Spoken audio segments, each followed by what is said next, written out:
అసలు ఇంకా లోతుగా చెప్పాలంటే మీరు నేను ఇంతమంది ఉన్నాం, మనకంటూ ఒక పేరు మనకంటూ ఒక రూపం ఉన్నది కదా, మన వలే ఇంకొంతమంది ఉంటారా అండి అని ఒక సందేహం వస్తుంది. ఇది ఒక వాదాన్ని అనుసరించి చెప్తున్న మాట. వివేకానందుడు చెప్పాడు ఈ విషయం.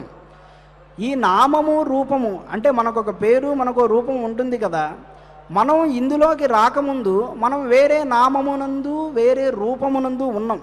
దాన్ని వదిలేసి మనం ఇక్కడికి వచ్చాం. ఈ నామాన్ని ఈ రూపాన్ని వదిలేసి మరో చోటికి వెళ్ళిపోతాం. మరప్పుడు ఇదేమవ్వాలి? సృష్టిలో మనుష్యులు ఇంతమంది, జీవులు ఇన్ని, లేకపోతే పశువులు ఇన్ని అని సృష్టించాడు బ్రహ్మ. చచ్చిపోతూ వెళ్ళిపోతూ ఉంటే జీవులన్నీ ఈ నామరూపాలు ఏమైపోవాలి అంటే ఇక్కడ ఒక రహస్యము. మనము వెళ్ళిపోతాము కానీ నామరూపాలు నశించవు. ఈ జీవి దేహాన్ని దాల్చిన జీవి ఈ దేహాన్ని విడిచిపెట్టి వెళ్ళిపోతాడు కానీ ఈ దేహము ఈ రూపము ఇలాగే ఉంటాయి, ఈ రూపము ఈ నామము. మరి ఇందులోకి ఎవరు వస్తారయ్యా అంటే మనలాగే కర్మ చేసుకున్న వాళ్ళు వస్తారు. ఇప్పుడు మీరు నేను ఉన్నాం, మనకి ఈ దేహం ఎలా సంభవించింది?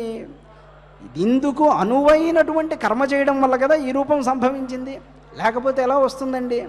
ఏ మనిషి అయినా సరే, ఒకడు పొట్టిగా ఉన్నా, ఒకడు పొడుగ్గా ఉన్నా, ఒకడు వాగ్మి అయినా మూగవాడైనా, వీటన్నిటికీ కారణం అతడు చేసుకున్న కర్మ అని మనం ఒప్పుకుంటున్నాం కదా. అలాంటప్పుడు అలాగే కర్మ చేసిన వాడికి అలాంటి నామము అలాంటి రూపము రావలసిందే కదా. మనం ఇందులోంచి వెళ్ళిపోతే మళ్ళీ ఇలాంటి వాళ్ళు కొంతకాలానికి ఉద్భవిస్తారు. కొంత ఈ వాదాన్ని అంగీకరించే తీరాలి.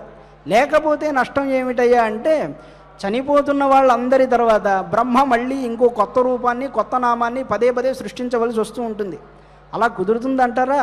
ఓ బ్రహ్మలోకంలో కూర్చుని ఒక పెన్ను తీసుకుని వీడిలా పుట్టాలి వీడిలా చావాలని పొద్దుగూకులా రాస్తూ ఉంటాడు ఆ బ్రహ్మదేవుడు. అది బ్రహ్మ పనేమి కాదు కదా. కల్పాది ఎందు ఇలా పుట్టించాడు అంటే ఈ కల్పమునందు ఈ నామము ఈ రూపములతో ఈ జీవులు ఇలా ఉండాలి అని ఉంటుంది.